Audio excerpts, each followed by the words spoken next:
Bismillahirrahmanirrahim. Assalamualaikum warahmatullahi wabarakatuh. Salam sejahtera, salam Jabatan Bomba dan Penyelamat Malaysia berprestasi tinggi, cepat dan mesra.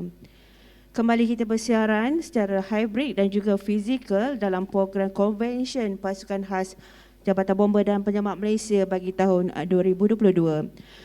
Kita akan teruskan sesi pembentangan kita pada petang ini, iaitu terdapat 3 pembentangan daripada penceramah-penceramah jemputan kita, dan kita akan mulakan sesi pembentangan kertas kerja pada petang ini dengan mempersilakan Penolong Kanan Pesuruhjaya Bomba Haji Nordin bin Fauzi, Pengarah Jabatan Bomba dan Penyelamat Malaysia Kuala Lumpur untuk bersama-sama kita pada petang ini. Dipersilakan Tuan.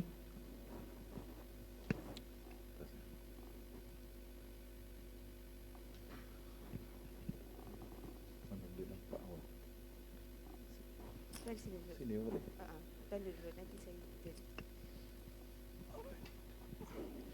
Assalamualaikum Tuan. Waalaikumsalam warahmatullahi wabarakatuh. Sihat Tuan ya? Alhamdulillah.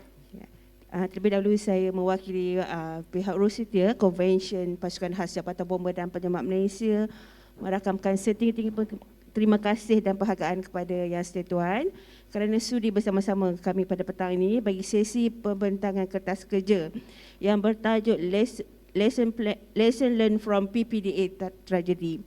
Jadi tanpa membuang masa, saya mempersilakan Yang Setia Tuan Nordin untuk membentangkan kertas kerja beliau pada petang ini. Silakan Tuan. Saya bangun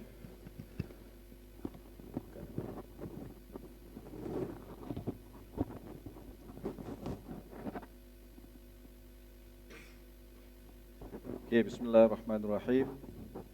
Assalamualaikum warahmatullahi wabarakatuh. Salam sejahtera, salam Jabatan Bomba dan Penyelamat Malaysia berprestasi tinggi, cepat dan mesra.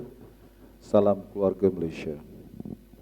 Terima kasih saudari pengacara majlis yang saya hormati, Tuan Murugiah, Pegawai Kanan Jabatan, tuan-tuan yang secara fizikal di Dewan ini, dan juga rakan-rakan kita secara online seluruh Malaysia.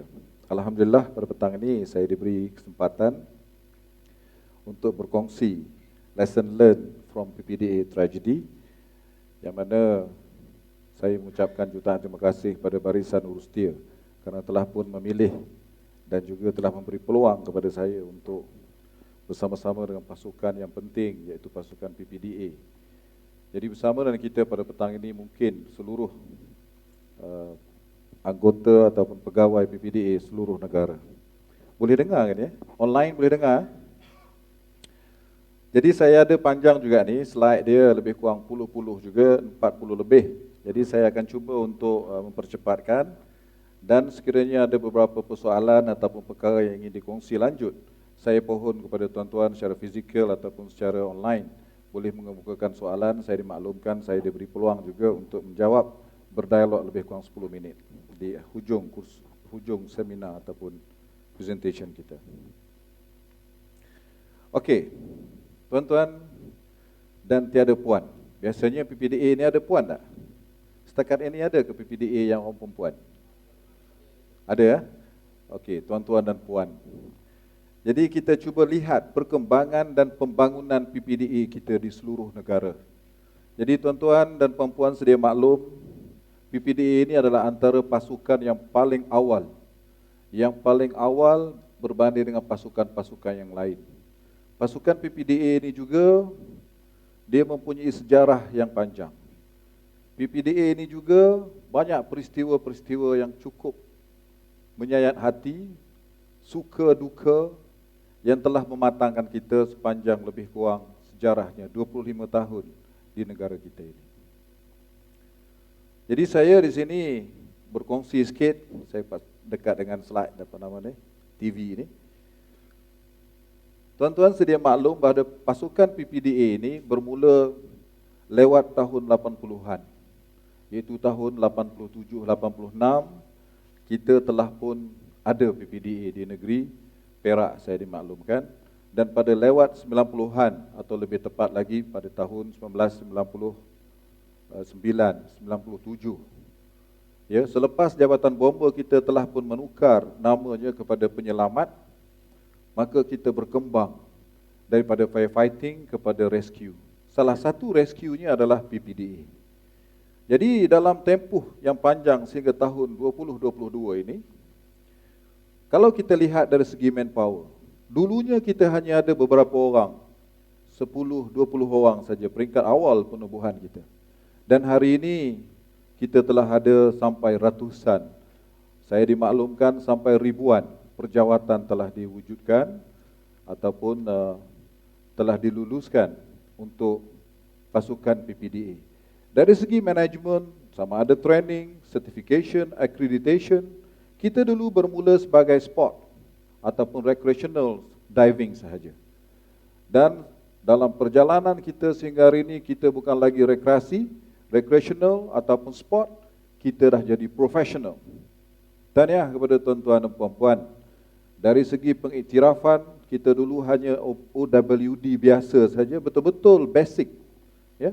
Sekarang ini kita telah pun melangkaui ataupun menjangkaui sehingga kepada instruktor dan juga instruktor trainers. Ini perkembangan dari segi manajemen dia.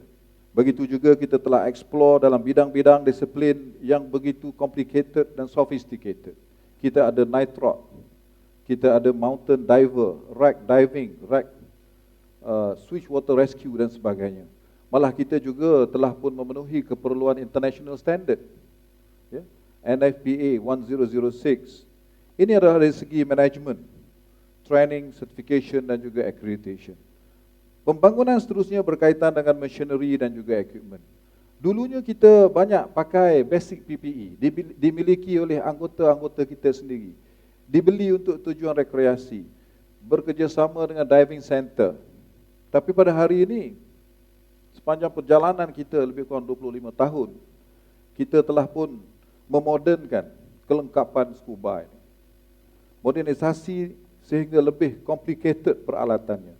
Pernah satu masa dulu supporting equipment yang kita ada seperti TRCS, Transportable Recompression Chamber, kita beli sebanyak 2 unit. Ini menggambarkan bahawa begitu besar peranan PPDA dan diiktiraf oleh jabatan dan jabatan serius kepada aspek PPDA ini. Kita juga ada dulu kita pakai twin cylinder. Malah hari ini kita ada unit cadaver K9 membantu PPDA. Banyak lagi elemen-elemen sokongan. Dan pada masa akan datang, kita sedia maklum, jabatan merancang untuk mengadakan simulator yang lebih canggih, memenuhi keperluan latihan, di mana Wakaf Tapai Kuala Kubu dan juga Tronoh dimaklumkan akan menyediakan pelbagai kemudahan diving dan juga switch water rescue. Dari segi keuangan, money, saya kira ini MMM, manpower, management, machinery dan money. Dulu kita tidak dibayar, hari ini kita dibayar. Kita dibayar allowance, malah ada allowance operasi. Jadi kalau kita lihat dalam kolom yang terakhir itu, menggambarkan kita ini telah pun matang. Dan kita melalui jalan ataupun perjalanan yang begitu lama, yang telah pun mematangkan kita. Tahniah kepada tuan-tuan kerana berada dalam jabatan ini, yang telah mencipta detik-detik dan peristiwa sehingga kepada tahap kita pada petang ini. Dan pada petang ini, saya cuba ambil slide ini, kita ada lebih kurang 608 orang, mungkin lebih, sebab ini data yang agak lama juga. 600 orang bersama-sama dengan kita pada petang ini. Sepatutnya mereka diberi peluang juga untuk berkongsi dan mendengar perkembangan dan juga topik-topik yang telah disediakan. Kita ada 45 pasukan seluruh negara. Hampir setiap negeri ada pasukan ini. Jadi di negara kita ni kalau kita lihat dalam bilangan yang cukup besar ini, sepatutnya institusi atau entiti PPDA ini yang profesional macam kita ini yang paling unggul.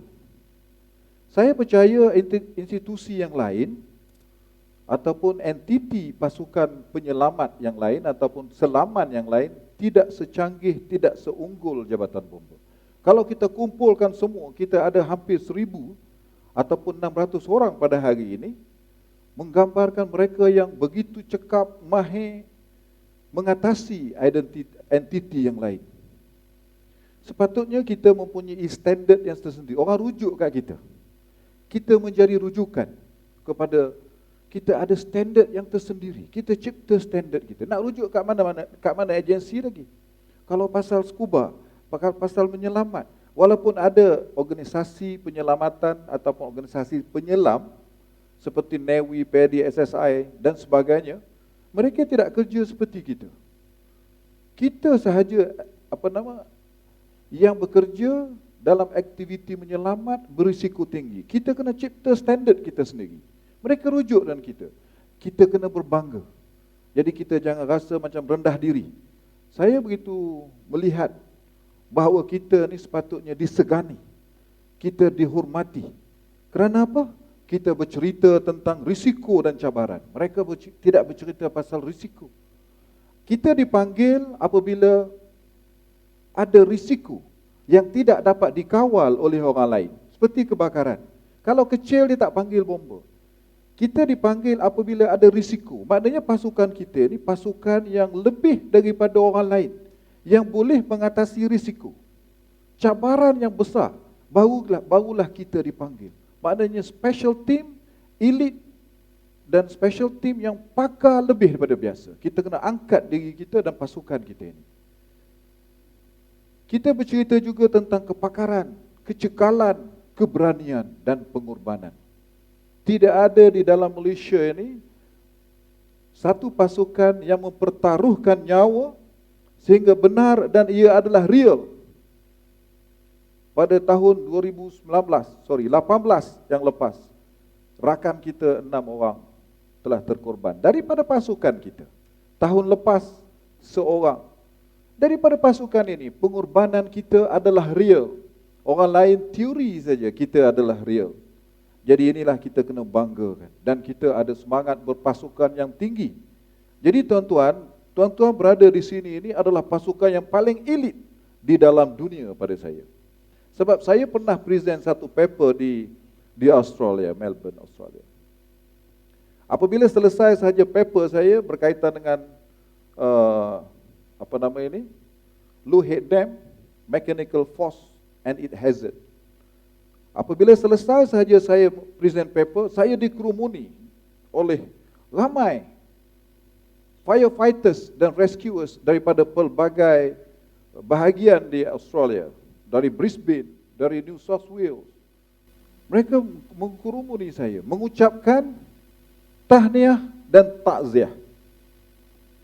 Kerana mereka berkongsi semangat brotherhood, semangat kekeluargaan, semangat berpasukan yang sama seluruh Malaysia.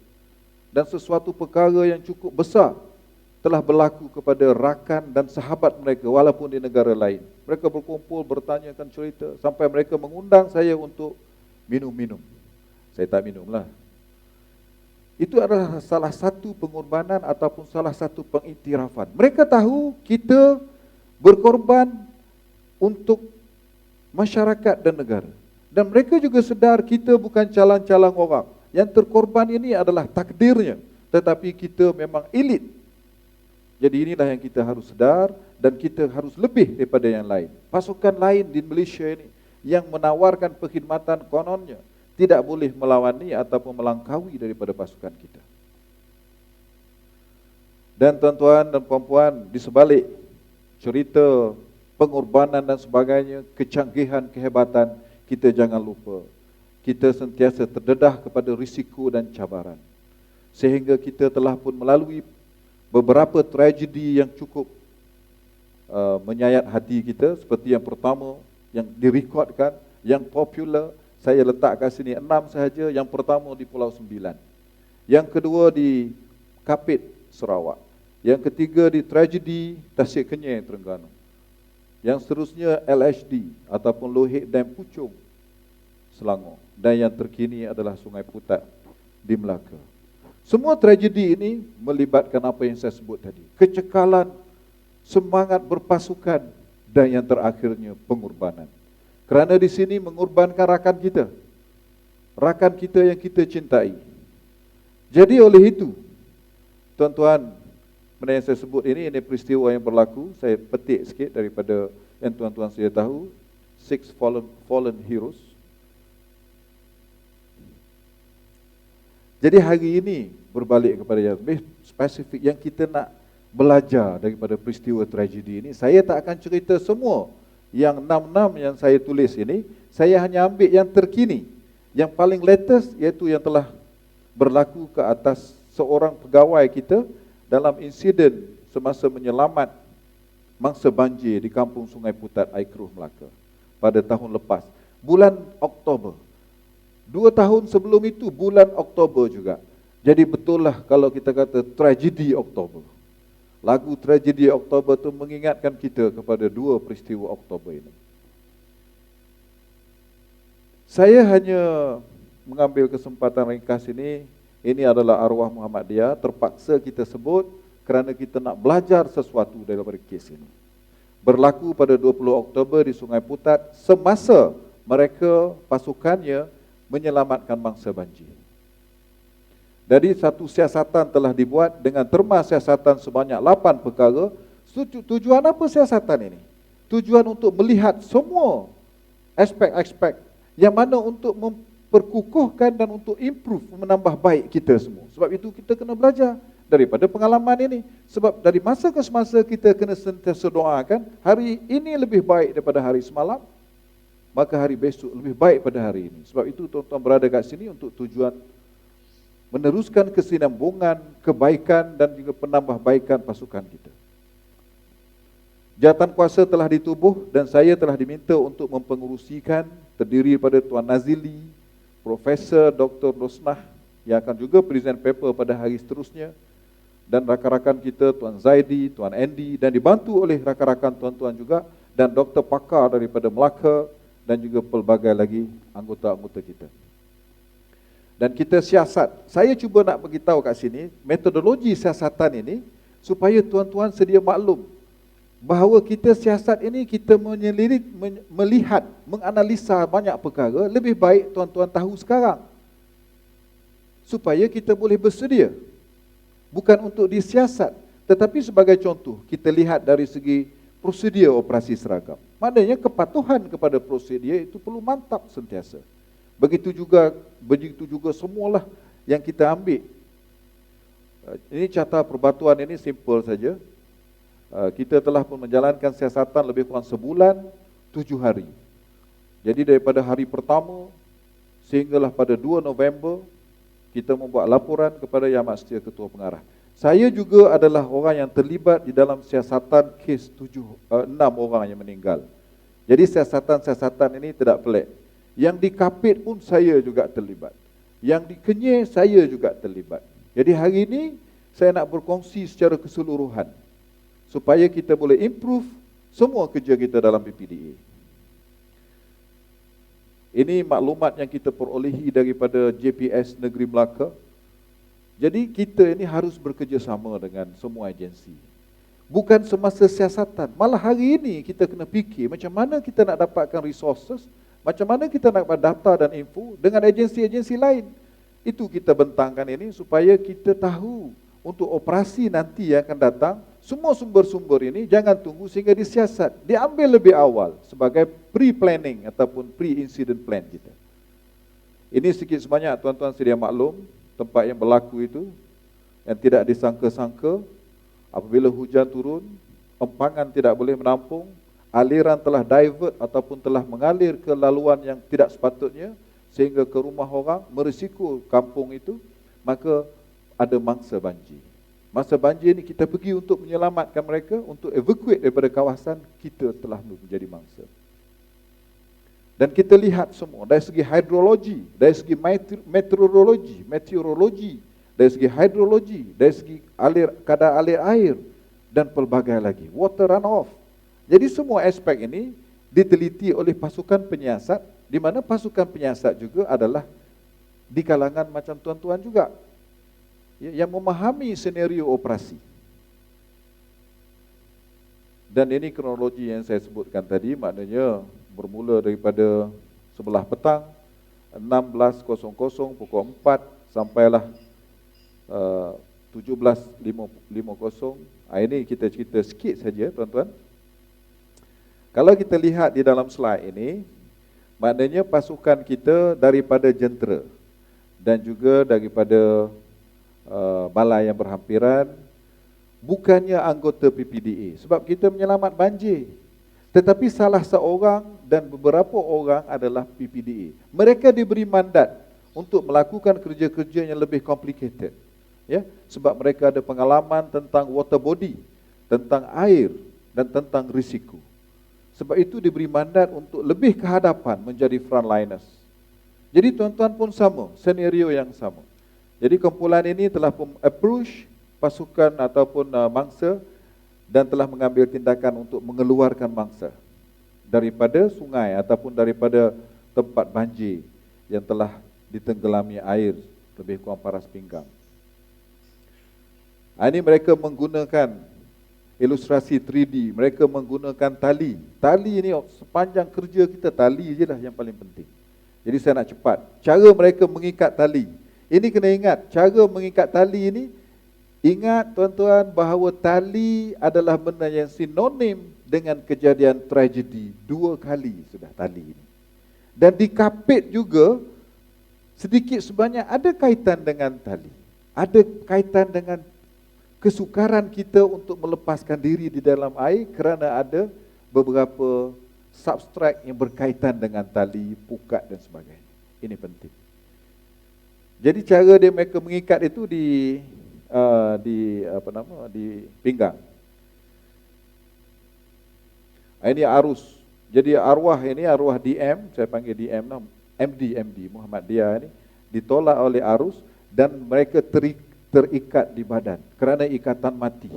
Ikatan itu mati, jadi sukar untuk melepaskan diri. Jadi bila sukar untuk melepaskan diri, terjadilah seperti mana di dalam ni. Dan mengikut apa penemuan kita nanti, kita akan bincang, ada beberapa unsur belitan berlaku pada arwah. Saya berani kemukakan ini, tak kisahlah tuan-tuan rasa ini rahsia ataupun sulit, tetapi demi anggota kita yang kita sayangi, kita nak pelajari sesuatu. Analisa telah dibuat kepada 11 perkara, tuan-tuan. Dianalisa faktor manusia, faktor persekitaran, faktor peralatan, faktor ciri-ciri peralatan keselamatan tambahan, strategi dan teknik, faktor keseimbangan badan arwah, faktor perintah dan kawalan, risiko, konsep risiko, pematuhan SOP ataupun POS, pengurusan awal kecemasan dan perawatan, pre-incident plan dan sebagainya. Jadi satu persatu ni saya nak cepat, lebih kurang 10 minit lagi. Faktor manusia kita lihat semua. Termasuklah keadaan fizikal kita, data pribadi kita, rekod perubatan kita, tinggi rendah kita, berat badan BMI kita kaji semua. Jadi tuan-tuan hari ini, kena ingat bahawa data-data ini boleh memberi sesuatu kesan apabila kita beroperasi. Sebab itu kita minta tuan-tuan sentiasa fit dan mempunyai data yang berkualiti dari segi data fizikalnya. Kita juga analisa persekitaran. Sebab itu kita sebelum kita pergi, kita sentiasa memahami persekitaran, keadaan tempat di mana kita nak beroperasi. Sebab siasatan nanti pun akan lihat sekali lagi. Lebih baik kita tahu sebelum disiasat. Kita ambil tindakan lebih awal sebelum kejadian. Begitu juga dengan peralatan yang digunakan dan tidak digunakan. Mungkin peralatan yang digunakan itu salah ataupun yang tidak digunakan itu pun tidak diambil berat. Ia tidak digunakan peralatan yang betul, dikaji semua. Juga kita kaji peralatan tambahan, ini sangat penting. Kita dapati tuan-tuan, saya fokus dengan slide ini. Kita dapati, kalau kita di dalam air sebagai divers, biasanya kita ada konsep release, quick release. Kalau kita menyelam, kita ada elements untuk release kita punya tali pinggang, quick release. Secara automatik kita quick release dan kita boleh ascend ke atas. Kita turun daripada bangunan tinggi. Kalau tidak kita jatuh dengan secara gravity. Dia ada konsep stop and quick release. Kita stop dulu dan kita release, baru kita selamat. Tetapi di dalam konsep stop and release dalam switch water rescue ni kita tidak beri perhatian. Dan tak ada mekanisme yang kita fikirkan. Dalam diving kita ada mekanisme quick release. Tetapi kalau switch water, kalau dalam keadaan yang tadi, bila terbelit, nak release tak boleh sebab kita ikat cara kata mati. Jadi kita akan tengok lagi. Analisa teknik dan taktik, faktor keseimbangan, ini berkait dengan cara dan kaedah kita menggunakan tali. Jadi kita lihat detail.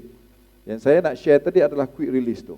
Lepas tu perintah dan kawalan, betapa pentingnya tuan-tuan dan semua anggota harus memahami ICS, Incident Command System. Tidak semestinya IC, tetapi anggota juga harus melihat command and control yang betul supaya kita tidak bertindak secara freelance, bertindak sendirian, tanpa mission yang betul, tanpa strategi dan tactical serta tasking yang betul. Dan yang juga agak penting adalah konsep pengurusan risiko di tempat kejadian.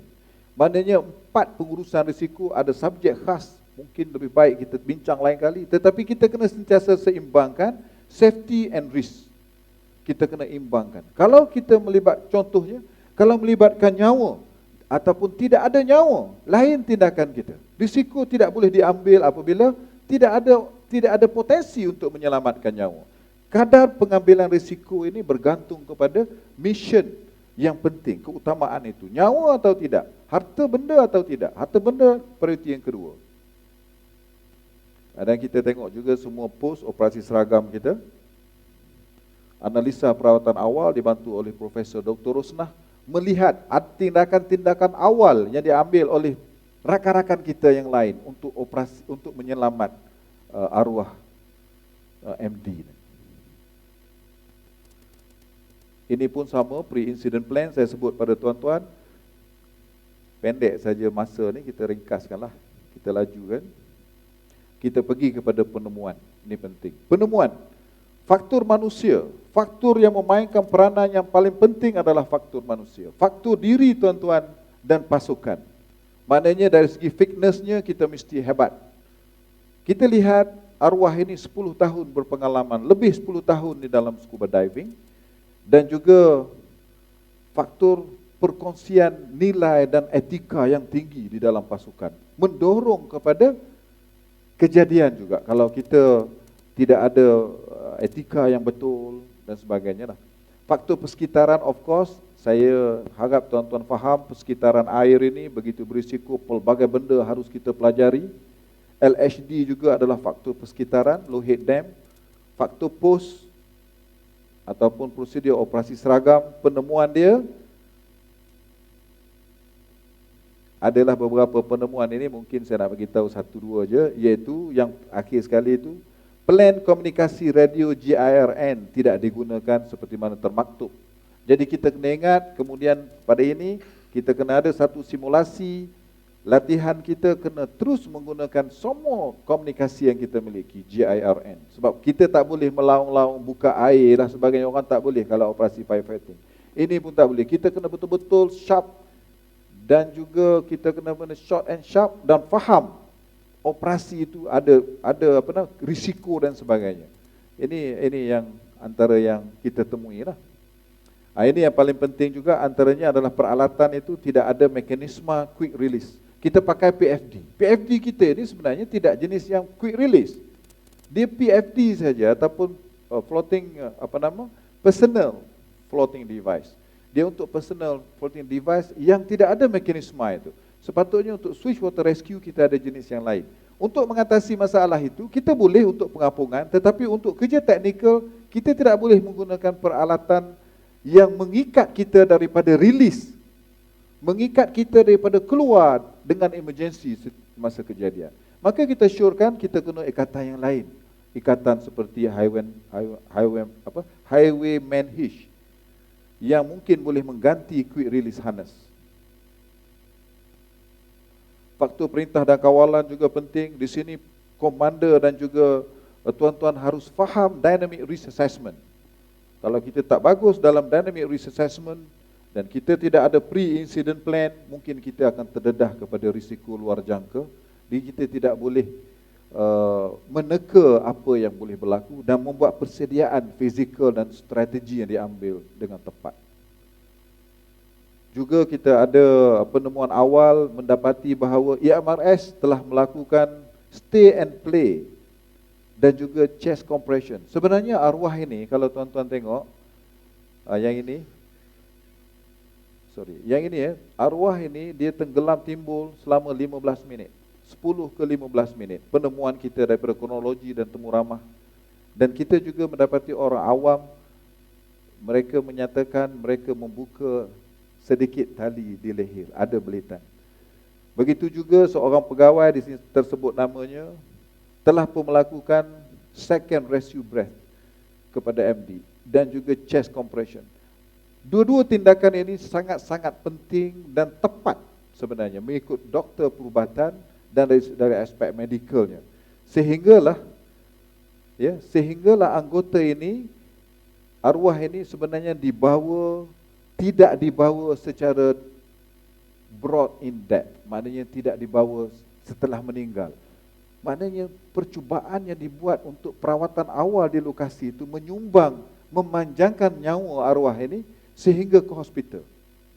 Maknanya walaupun satu masa kita dengar arwah dah stabil, itu sebenarnya berita baik hasil daripada kerja-kerja perawatan awal. Pihak hospital cukup memuji kita dan anggota-anggota kita yang telah melakukan perawatan awal ini. Sebab tu saya syorkan seluruh anggota bomba seluruh Malaysia ini mempunyai asas BLS, Basic Life Support, yang betul-betul qualified. Dan kita cuba untuk buat benda itu. Di Kuala Lumpur, kita paksa semua anggota bomba harus disijilkan dan ada kad BLS. Sebab dari masa ke semasa kita mungkin terdedah kepada benda-benda macam ni. Kerana aktiviti BLS yang dilakukan oleh anggota kita di Sungai Putat itu telah memanjangkan sedikit tempoh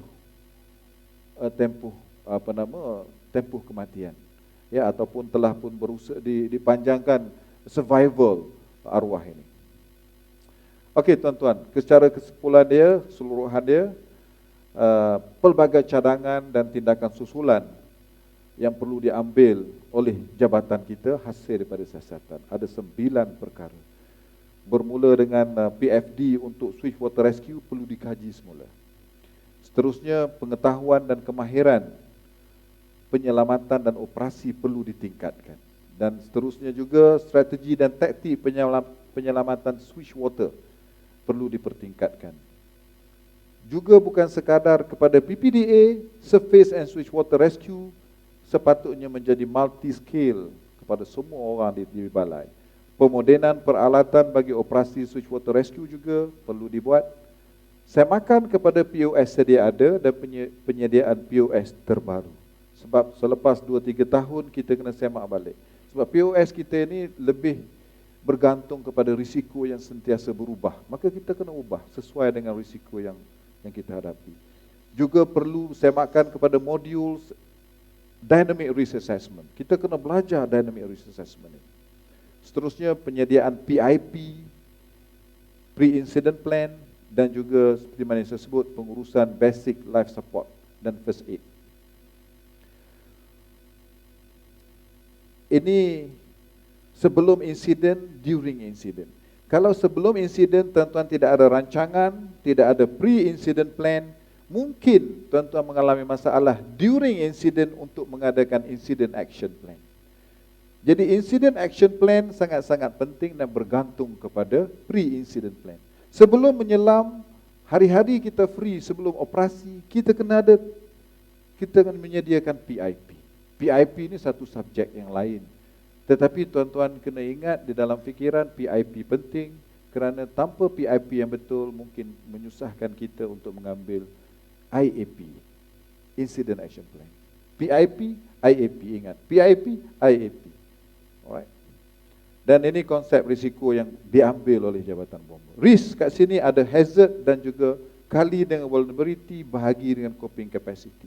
Apa yang saya nak share kat sini, kita anggota PPDA ni terbukti dan realitinya kita memang ada yang terkorban hari ini. Dan banyak kes yang near miss ataupun hampir-hampir terkorban. Banyak sungguh. Yang terkorban memang real, yang near miss hampir-hampir tuan-tuan sendiri yang tahu. Jadi kita kena ingat, kita tidak boleh lari daripada mengambil risiko. Kita kena ambil risiko. Kita adalah risk taker. Kena ingat, orang panggil kita sebab mereka di dalam keadaan tidak boleh kawal risiko. Kita hadir kena ambil risiko. Kalau kita tidak ambil risiko, buat apa kita dipanggil? Dan nak ambil risiko ini, kita kena pandai calculate risiko itu. Dan hanya risiko yang telah dikalkulate sahaja yang boleh diambil. Kena ingat ayat-ayat itu. Kita kena ambil risiko, tetapi kita kena bijak calculate risiko, dan we just take a calculated risk. Calculated risk. Dan ingat, risk adalah very dynamic. Sangat berubah-ubah dari masa ke semasa. Dan kesimpulan daripada siasatan ringkasnya ialah, biasalah selepas kita ambil kira semua faktor manusia, persekitaran, alat dan pengurusan, kesimpulan dia kalau tuan-tuan nak tahu, itu adalah satu kemalangan sahaja. Kemalangan lah. Dan kita tak nak kemalangan ini berulang. Saya rasa itu saja daripada saya. Ini soalan. Ini videonya, tapi tak payahlah, tuan-tuan boleh tengok balik.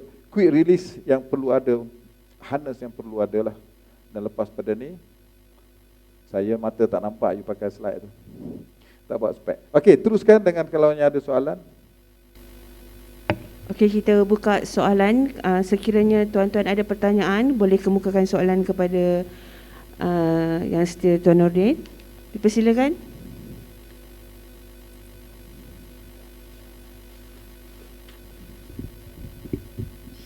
Bismillahirrahmanirrahim. Assalamualaikum warahmatullahi wabarakatuh dan selamat petang. Waalaikumsalam. Terima kasih pada yang setia tuan. Saya penolong kanan penguasa bomba Muhammad Ridwan bin Akhyar, bertugas di Balai Bomba dan Penyelamat Skudai, Johor. Saya ada satu soalan untuk yang setia tuan, merujuk kepada kes kematian sahabat kita 6 orang pegawai PPDA di Selangor tuan.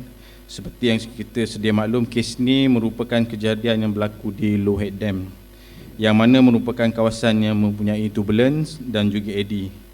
Dan pasukan penyelamat menjangkakan kedudukan mangsa berada di kawasan tersebut.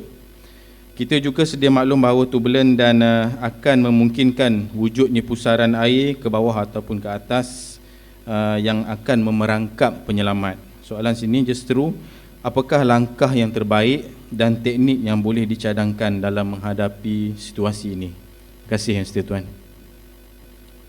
Ini sukar ni kan, soalan yang sukar ni, kaedah yang terbaik. Dalam memilih semua kaedah yang ada, yang kita pelajari, sebelum memilih kaedah itu yang lebih penting pada saya, iaitu analisa risiko. Sebab dalam menganalisa risiko, kita kena mengimbangi sesuatu keupayaan kita. Sebab tu dia panggil coping capacity in English. Coping capacity ataupun capacity to cope dengan benda tu.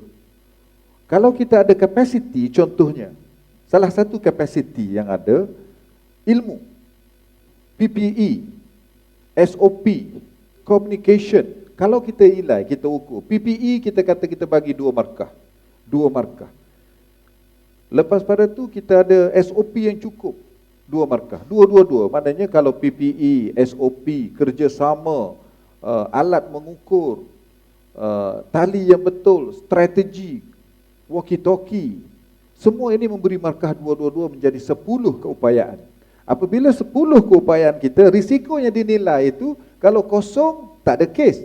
Kalau 1 orang awam boleh ambil sendiri. Kalau 2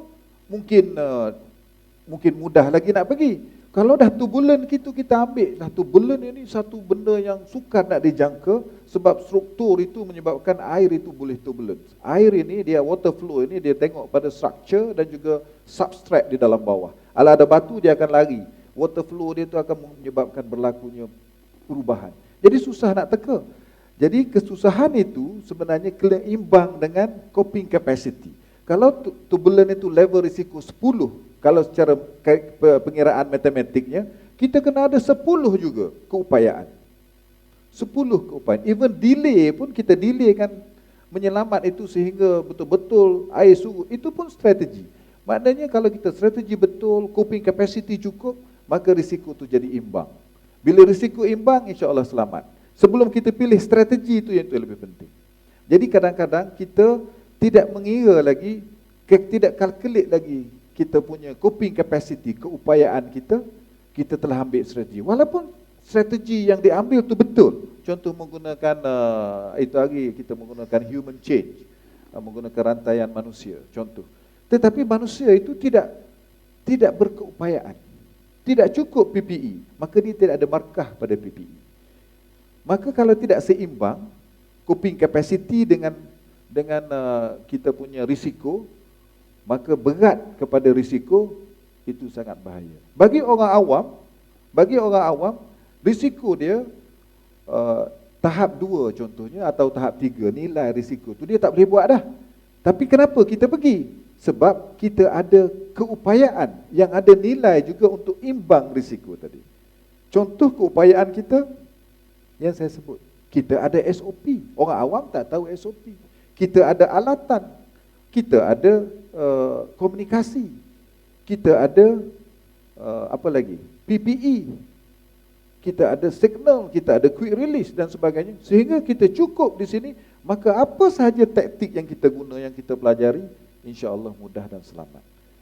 Jadi teknik yang spesifik yang you tanya itu tidak ada sangatlah. Dia hanya ada beberapa teknik yang telah kita buat, surface water rescue, dive semua sekali. Semua itu saja taktik, cuma risiko tu kena imbang yang paling penting. Itu jawapan saya yang cukup simple dan mungkin boleh cari yang lain lagi. Okey, kita buka untuk soalan yang kedua. Persilakan tuan.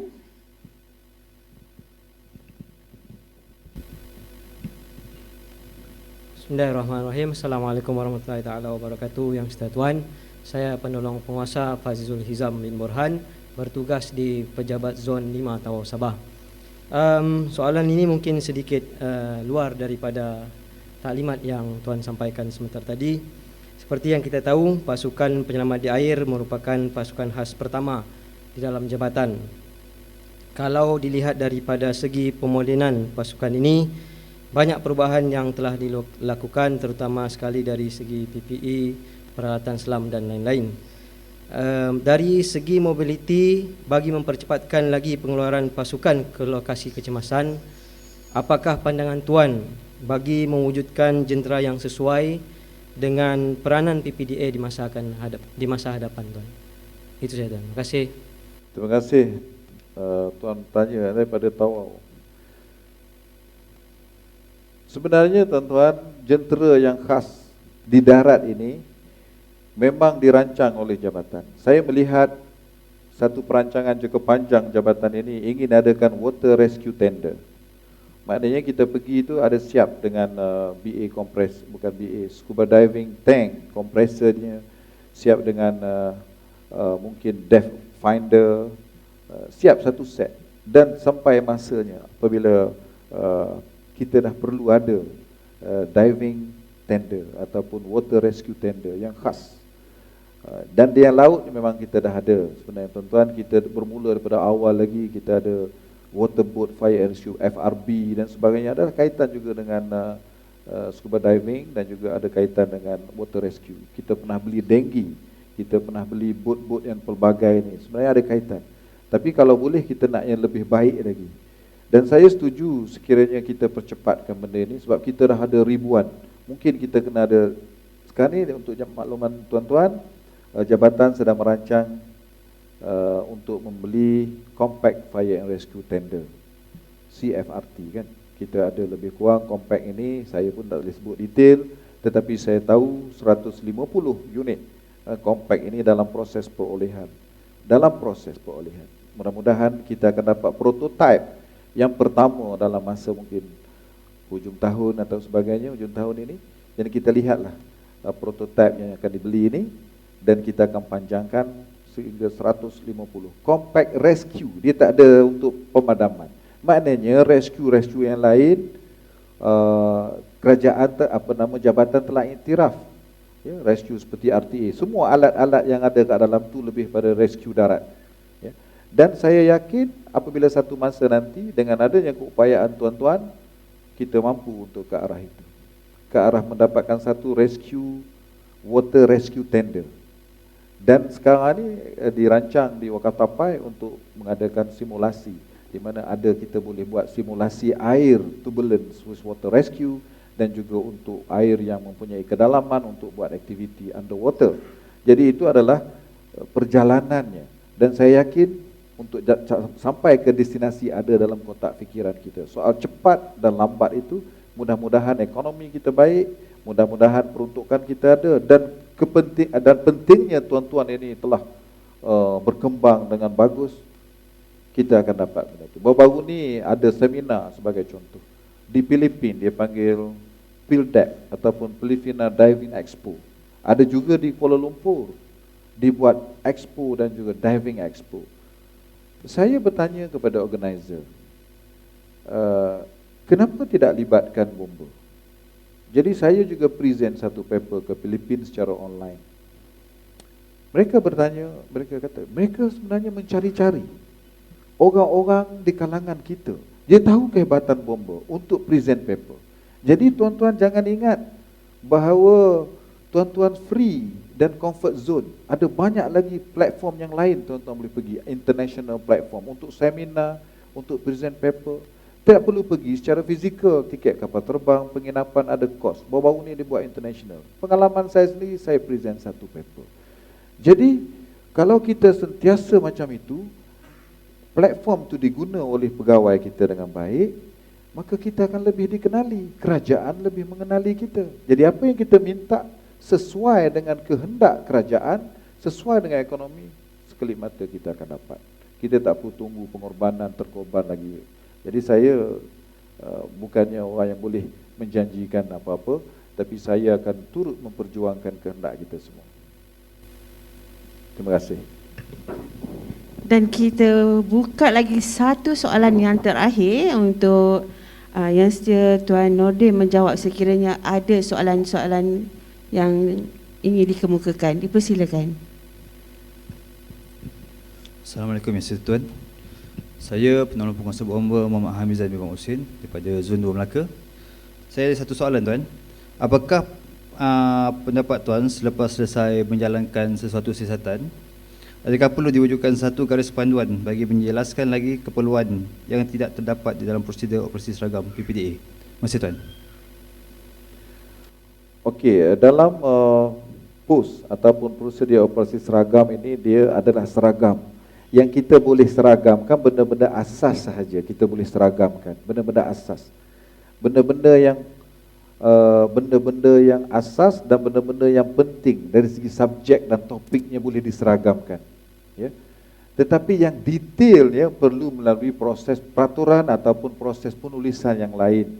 Sebagai contoh melalui proses kursus, melalui nota-nota, buku-buku panduan. Jadi kita kena memperbanyakkan buku-buku panduan. Kita kena menulis di kalangan kita.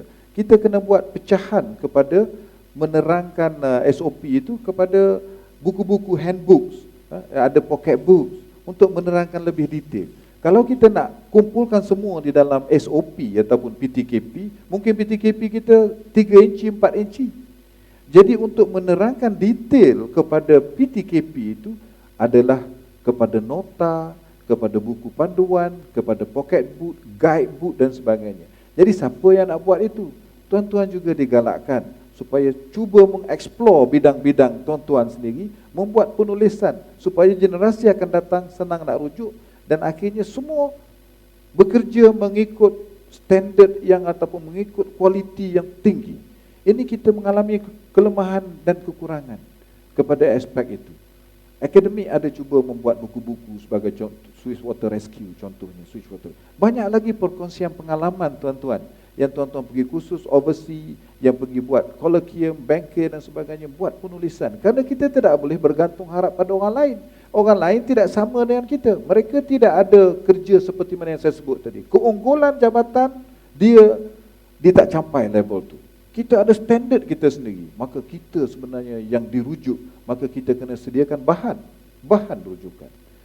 Jadi kalau SOP itu benda yang asas, contohnya lelaki perempuan kena pakai macam ni. Tetapi kalau nak sentuh lebih detail lagi, contohnya pakai tudung ke bagi perempuan, pakai make up, itu di dalam buku-buku guidebook yang lebih detail. Maka saya syorkanlah kalau boleh kita ada 600 orang lebih ni buatkan seminar, pergi ke mana-mana tempat untuk berekspo dan sebagainya, lahirkan pelbagai buku-buku rujukan. Jadi kita akan jadi rujukan, bahan rujukan kita menjadi disebar luas, diguna oleh semua orang. Okey, saya rasa itu saja. Ada lagi?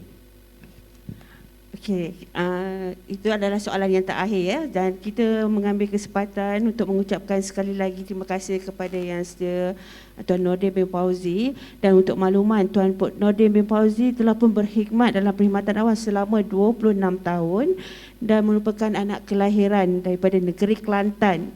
Dan Tuan Nordin merupakan pemegang Master Science in Emergency Response Planning UPM pada tahun 2008, kemudian Diploma in International Fire Officer Studies, Fire Service College United Kingdom pada tahun 2000, dan juga Bachelor in Fisheries and Marine Science UPM. Jadi bukan calang-calang ya Tuan Nordin, jadi selayaknya Tuan Nordin bercakap ataupun membuat presentation berkaitan tajuk kita pada petang ini. Terima kasih Tuan di atas pembentangan yang cukup menarik pada petang ini, dan kita mengharapkan pasukan PPDA kita dapat meningkatkan kualiti penyelamatan dengan mengambil kira juga dan mengurangkan risiko pada kita juga semasa membuat operasi.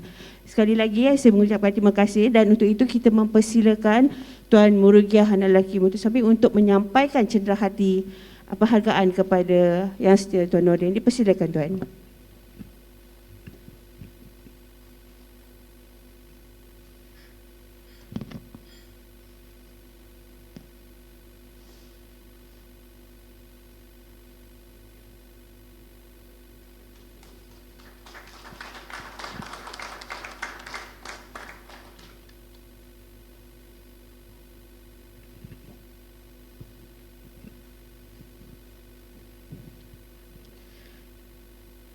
Dengan berakhirnya pembentangan dan penyampaian cenderahati itu tadi, maka selesai sudah untuk session pertama pembentangan kertas yang pertama pada petang ini, dan kita akan sambung untuk sesi seterusnya pembentangan kertas kedua sebentar sahaja lagi.